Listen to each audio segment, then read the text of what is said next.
Yes, it's time for a news mullet. That's a serious story up front and a party in the back. First up, ISIS, Salah Abdeslam, for short, the main ghoul behind the Paris terrorist attacks that killed 130 people, was shot and arrested during a police raid in Belgium on Friday. He's been on the run since November. And earlier this week, an American who surrendered to Kurdish forces after joining ISIS in January says he has a few regrets. Mohammed Jamal Kawais, obviously Irish, who grew up in Virginia, says he wasn't really into the intensive religious training and that he, quote, made a bad decision and wasn't thinking straight. At the time, I made the decision to go because I wasn't thinking straight. On the way there, I regretted I didn't see myself living in that environment. I wanted to go back to America. Love the hand shot. Note to other millennials considering an ISIS career, eating at Chipotle is making a bad decision. Joining ISIS is just stupid. All right. Leave it off the resume. Mark, good point. He's going to have to leave that off his resume. Yeah, gonna have. But all they're going to do is Google his name, and they're going to find out, oh, in between working at Walmart and self-publishing his journal, he was in ISIS. Not to mention, he's a proven flip-flopper. Yes, he is. You can't count on that guy. No, but you know who will hire him? Some university in the future. Give some nice liberal lectures, and, all will be forgotten. Yes. His interviewer will go like, so you were only with ISIS for a few months. The reason for leaving? Do you have any references? You have Osama bin Laden, but I think he's dead. I don't know. We're actually interviewing someone who was with ISIS for 8 months, so I think we're going to go with that. Specializes in waterboarding. Yes, yes. I see you weren't promoted at all. I guess you weren't doing any beheading. Kat, he left. One of the reasons why he left, no smoking. Yeah, it's tough. Yeah, he changed his mind. It's kind of like sometimes you ever get invited to a party. It's like there's gonna be chicks there. I get a truck, awesome. He goes, he's like, whoa, this is not what I thought it was gonna be. So he wants to come back, but he can't come back. No. People have shut me out for way less than trying to join ISIS. I feel like all my ex-boyfriends should text me back. It's not like I tried to join ISIS. Yeah, that's why we keep you over there. You know what kills me about this whole story? I found out that Belgium has a ban on police raids. You can't do them between 5 and 9 a.m. It's like a rule on playing loud music in a dorm. This makes no sense to me. Is this crazy? That's why they're always well rested when they get arrested. Exactly. It's amazing. In this country, we wake them up at midnight or 12:30, but they're always nice. So there's a lot of bank robbery between 5 and 9? Well, they're obviously running terrorist errands. They're not going to be there. But you know what's so interesting? First of all, I believe you get one free jihadi pass a year, But this person is going to be the most patriotic American in the history of the country because he was against America. He saw what the other side was, and now he's going to come back, and I think he's fully embracing freedom. Dave, what should we do with him? Don't we have a 6x4 cell somewhere we can throw this guy? And just squeeze him for intel? That's a New York condo. But here's the thing. Exactly.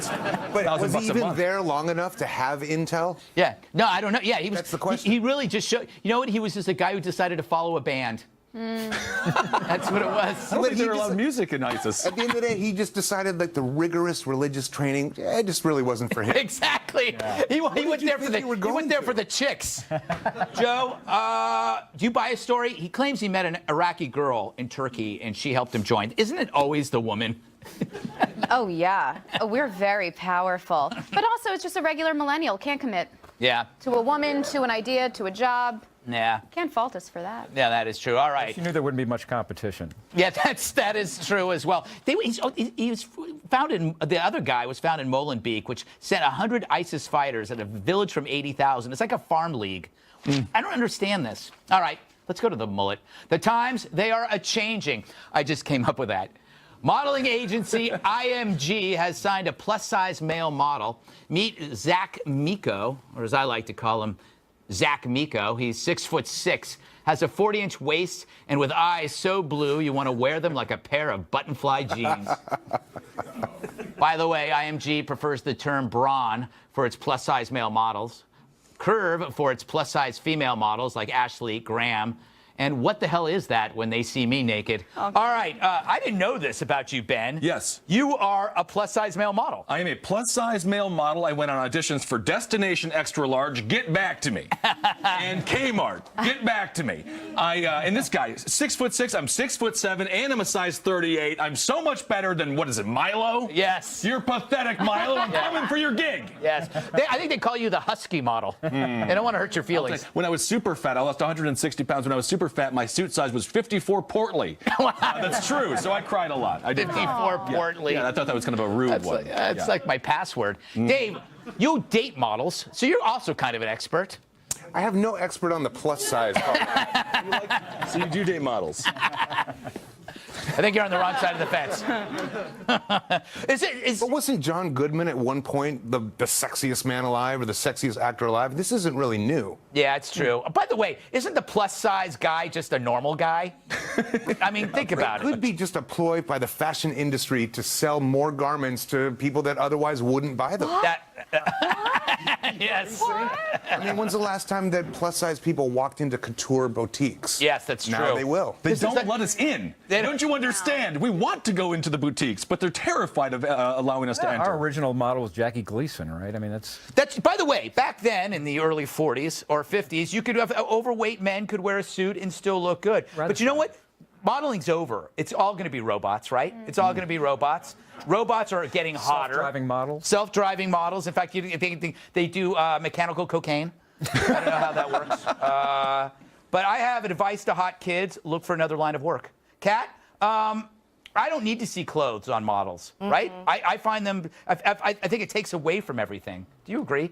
Yeah, well, they put on clothes for a living, so I think that you do need to see clothes on models. It's kind of the whole thing. I don't know why. I mean, like, she's hot, right? And that guy's hot, and it's like, okay, they're a little bit bigger than everyone else, and now all of a sudden they're heroes. Like, that's not progress. When we have little, short, dwarf male models like you, Greg, then that will really be some progress, right? You should write a letter. Well, by the way, I have written many letters to models. All right. Next up, showers and thunderstorms will continue to develop this weekend. Note, showers and thunderstorms are what I call my pecs. But first, are driverless cars the tool of Satan, or is Satan the tool of driverless cars? I wrote both questions on NyQuil.